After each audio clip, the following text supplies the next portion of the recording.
तो जिसके अंदर आपको डेसिमल एक्सपांशन लिखना है। तो ये डेसिमल एक्सपांशन क्या है वो मैं बोल देता हूँ कि पहला अगर आप कोई एक नंबर डिवाइड होता है तो टर्मिनेटिंग नंबर मिलता है। डेसिमल एक्सपांशन के 3 टाइप्स है, जिसमें टर्मिनेटिंग है, नॉन टर्मिनेटिंग रिकरिंग नंबर है, non terminating non recurring number है। अगर आप ऐसे डिवाइड करते हैं और वो इंफिनिटी तक नहीं जाता, यानी डिवाइडेशन में रिमाइंडर आपको 0 मिल जाता है, बराबर है, तो वो आपका टर्मिनेटिंग नंबर हो गया। तो देखो जैसे मैं साथ में ये भी बताता हूँ 36/100 है, तो इसका आंसर 0.36, ये इधर ही कंप्लीट हो गया। तो डेसिमल एक्सपांशन इसका क्या हो गया, टर्मिनेटिंग, क्योंकि आगे जाता ही नहीं, इंफिनिटी तक जाता ही नहीं। अगर उसको डिवाइड करते हो और रिमाइंडर आपको 0 नहीं मिलता और नंबर आगे तक चला जाता है, लेकिन वो नंबर कंटिन्यूअस रिपीट होता है, चाहे वो 2 की जोड़ हो, एक ही नंबर हो, या 2 3 4 एक साथ में जोड़ में हो, अगर वो रिपीट होता है तो वो कौन सा हो गया, नॉन टर्मिनेटिंग, क्योंकि वो इंफिनिटी तक जाता है, यानी टर्मिनेट नहीं, कंप्लीट नहीं, इंफिनिटी तक जाता है, इसीलिए नॉन टर्मिनेटिंग। पर उसके अंदर जो भी नंबर है वो रिपीट होता है, इसीलिए रिकरिंग है। अगर रिपीट नहीं होता और रैंडमली कोई भी नंबर आता है और वो इंफिनिटी तक जाता है तो वो non terminating non recurring number है। अब 1/11, तो ये तो डायरेक्टली होता नहीं, हम डिवाइड करेंगे 1/11, तो इधर एक 0 रखा तो भी देखो 10 तो 11 से कम है तो 0 पॉइंट रखा, एक और 0 रखा तो एक और 0 भी आएगा। पहला 0 है वो पॉइंट का आएगा, दूसरा 0 डबल 0 हुआ तो उसका 0 आएगा। और 11 9 जा 99, तो फिर से 1 आ गया, एक 0 है तो कुछ नहीं होता, तो एक 0 लगाना पड़ेगा, दूसरा एक 0, क्योंकि 2 0 आए इसीलिए एक 0 लगाया। 11 9 जा, फिर से 99, फिर से 1, 2 0 लगाए तो इधर एक 0 लगाया, 9 लगाया तो 99 हुआ, 0 1 हुआ, इसीलिए ये तरह इंफिनिटी तक चला जाएगा। तो इसका आंसर 1/11 इज इक्वल टू 0.090909 इस तरह से चलता है। तो उसको मुझे दूसरी तरह से लिखना है तो 0.09, कौन सा नंबर रिपीट होता है, 090909, तो इसके ऊपर ऐसे बाहर कर देता हूं। तो ये आपका एक्सपांशन क्या हो गया, नॉन टर्मिनेटिंग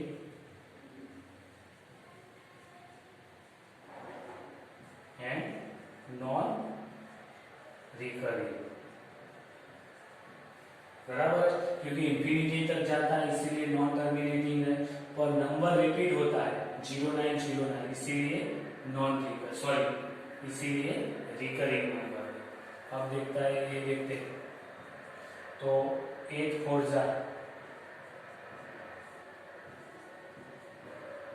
33/8, तो उसको भी डिवाइड करते हैं 33 8 से,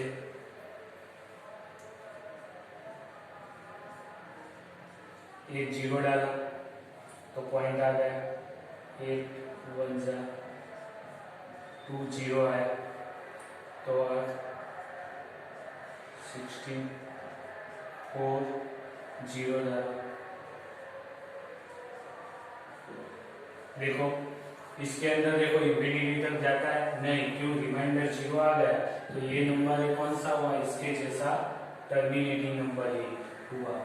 तो इसको मैं इधर लिख देता हूँ 4 1/8 इज इक्वल टू 4.125, तो दिस नंबर इज कौन सा हो गया, ये वाला टर्मिनेटिंग।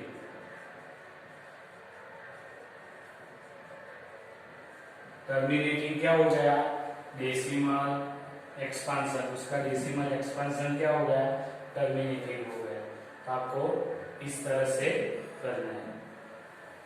देखो तो 3/30 है, तो तो 3 से डिवाइड नहीं होता तो एक जीरो लगा के, तो 0 पॉइंट करके 30 टू द 26 करके ये पूरा निकाला है। तो देखो इधर आते ही फिर से 3 आ गया, इधर भी 3 था और फिर से 3 आया, यानी अभी यही नंबर इधर क्या होगा, रिपीट होगा, बराबर है। तो 3/30 को डिवाइड किया हमने तो आपको मिला 0.230769 ये नंबर मिला, और फिर से इधर से ये नंबर रिपीट हो रहा है और इंफिनिटी तक जा रहा है। तो इसीलिए कितना नंबर इंफिनिटी, तो 1 2 3 4 5 6 नंबर फिर से रिपीट हो रहा है। तो ये डेसिमल एक्सपांशन कैसा हुआ, डेसिमल एक्सपांशन ऑफ 3/30 इज कौन सा हुआ, तो देखो इंफिनिटी तक जा रहा है तो नॉन टर्मिनेटिंग आएगा, लेकिन नंबर रिपीट हो रहा है तो नॉन टर्मिनेटिंग रिकरिंग, तो इज नॉन टर्मिनेटिंग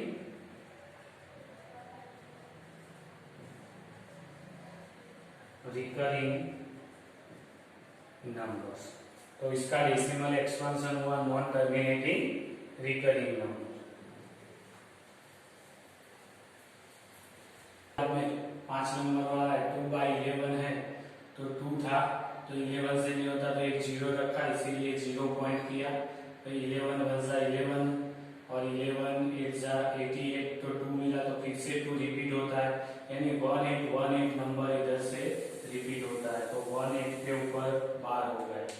इंफिनिटी तक जाता है इसीलिए नॉन टर्मिनेटिंग है, नंबर रिपीट होता है इसीलिए रिकरिंग है, तो ये डेसिमल एक्सपांशन क्या हुआ, नॉन टर्मिनेटिंग रिकरिंग।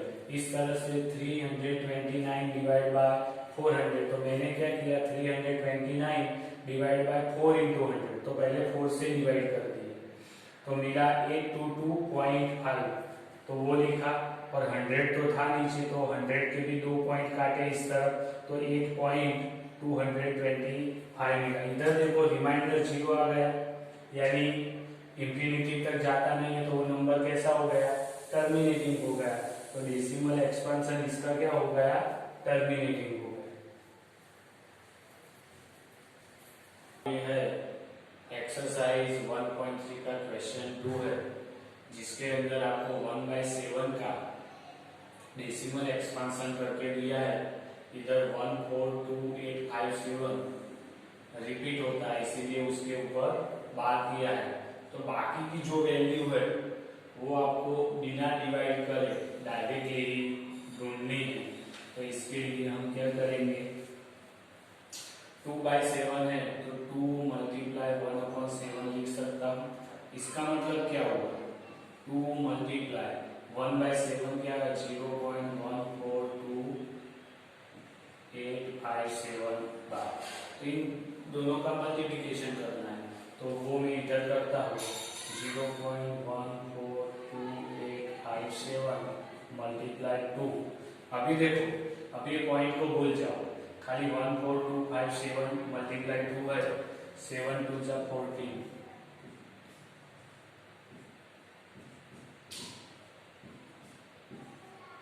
2 1 जा 2 और 0.0, ये कैसे किया, तो कितने पॉइंट 1 2 3 4 5 6, तो 1 2 3 4 5 6, तो 2 के पहले, यानी उसका आंसर क्या है 0.285704 और इसके ऊपर बार।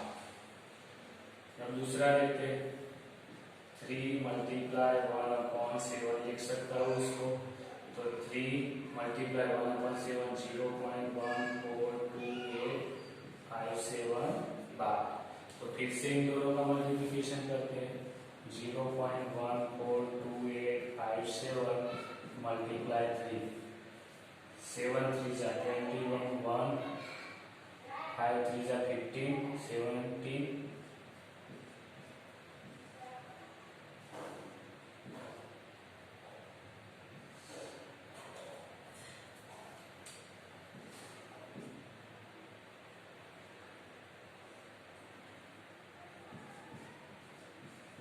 0.0 1 2 3 4 5 6, तो 1 2 3 4 5 6, तो आपको आंसर मिल गया उसका कितना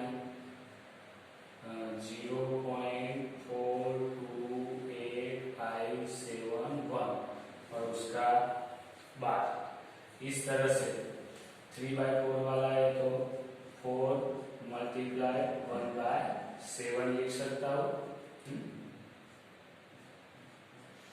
तो 4 मल्टीप्लाई 0.142857 बार, तो इसका मल्टीप्लिकेशन करेंगे और वो हम इधर लिख देंगे। इस तरह से मल्टीप्लाई करना है, बराबर इधर लिख दिया 4 मल्टीप्लाई वो। तो इस तरह से आप बाकी के 5/7 है तो 5 मल्टीप्लाई 1/7 करके लिख सकते हैं। 6/7 है तो 6 मल्टीप्लाई 1/7 करके वो भी एग्जाम्पल गिन सकते हैं, बराबर। अब आगे एक्सरसाइज 1.3 है, उसका क्वेश्चन 3 है, जिसमें जो भी आपको नंबर, ये नंबर देखो कैसे है तो नॉन टर्मिनेटिंग रिकरिंग नंबर है और जिसको आपको p/q फॉर्म में ला रहे हैं, खास IMP क्वेश्चन है, इसमें से आता है, बराबर है। तो पहले क्या करना है, कितने पॉइंट रिपीट होता है वो देखो। अगर एक पॉइंट रिपीट होता है तो 10 मल्टीप्लाई करना, 2 पॉइंट रिपीट होता है तो 100, यानी 1 है तो 1 0, 2 है तो 2 0, 3 है तो 3 0। इधर 1 पॉइंट रिपीट होता है तो हम 10 से मल्टीप्लाई करेंगे। पहले हम एज्यूम कर लेते हैं, assume that x is equal to 0.6 bar, तो x इज इक्वल टू कितना आएगा 0.666 इंफिनिटी तक जाए। अब मल्टीप्लाई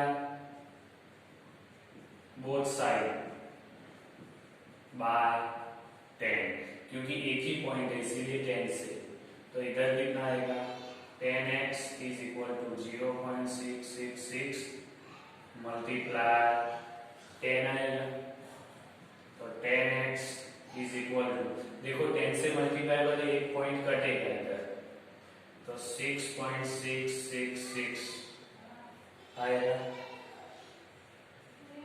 सबट्रैक्ट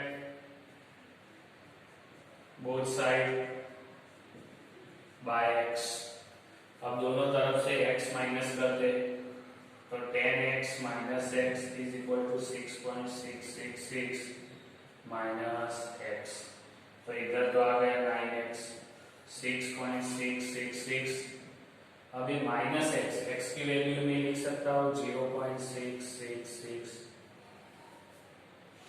तो इधर तो आया 9x, ये माइनस करना है कैसे, तो 6.666 इंफिनिटी तक आता है माइनस 0.666 भी इंफिनिटी जाता है। देखो डेसिमल पॉइंट है, अगर उसका सब्ट्रैक्शन है एडिशन करना है आपको, तो पॉइंट के नीचे पॉइंट करो और लेफ्ट और राइट साइड जितनी भी वैल्यू हो वो लिख दो, तो 6 में से 6 0 0 0, पॉइंट के नीचे पॉइंट, 6 में से 0 जाएगा तो 6, यानी 6.0 आएगा, तो x इज इक्वल टू कितना आएगा 6/9, तो ये 3 2 जा 3 3 जा 3 3 कट गया, तो x इज इक्वल टू क्या है 2/3, और ये क्या है, दिस इज p/q फॉर्म। तो इस तरह से आपको करना है। अब देखते हैं दूसरा नंबर वाला, तो देखो इधर भी एक के ऊपर ही बार है, एक के ऊपर बार है, इसीलिए एक ही वैल्यू है 7, वो कंटिन्यूअस रिपीट होता है, इसीलिए हम 10 से मल्टीप्लाई करेंगे। तो assume that x is equal to 0.47 बार, तो इसका मतलब x is equal to 0.4777 continuous है। अब क्या करते हैं, मल्टीप्लाई बोथ साइड बाय 10, तो इधर आएगा 10x, इधर देखो 0.477 था, उसको मल्टीप्लाई 10 किया तो 10x इज इक्वल टू, एक पॉइंट करके करो 4.777। अब क्या करेंगे, तो subtraction both side by x से ही हर बार सब्ट्रैक्ट करना है जो एज्यूम किया है, तो 10x माइनस x 4.777 माइनस, अभी x की वैल्यू डायरेक्टली भी लिख सकता है 0.477, तो इधर आएगा 9x, अभी ये माइनस करना है तो देखो मैं इधर करता हूँ 4.777 था, इंफिनिटी तक जाता है, ये कौन सा है 0.477 इंफिनिटी जाता है, दोनों के बीच में माइनस करेंगे, 7 में से 7 0, 7 में से 7 0, 7 में से 4 तो 3, 4 में से 0 तो 4, यानी कितना आया 4.3 आ गया।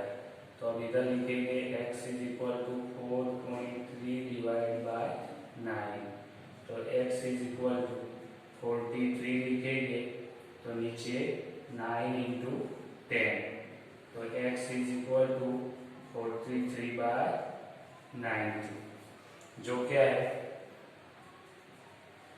This is p by q form, इसका मिल गया 0.47, यानी 43 को आप 90 से डिवाइड करते हो तो आपको डेसिमल वैल्यू कैसी मिलेगी, ऐसी मिलेगी 0.4, फिर 7 7 है वो कंटिन्यूअस रिपीट होता जाएगा।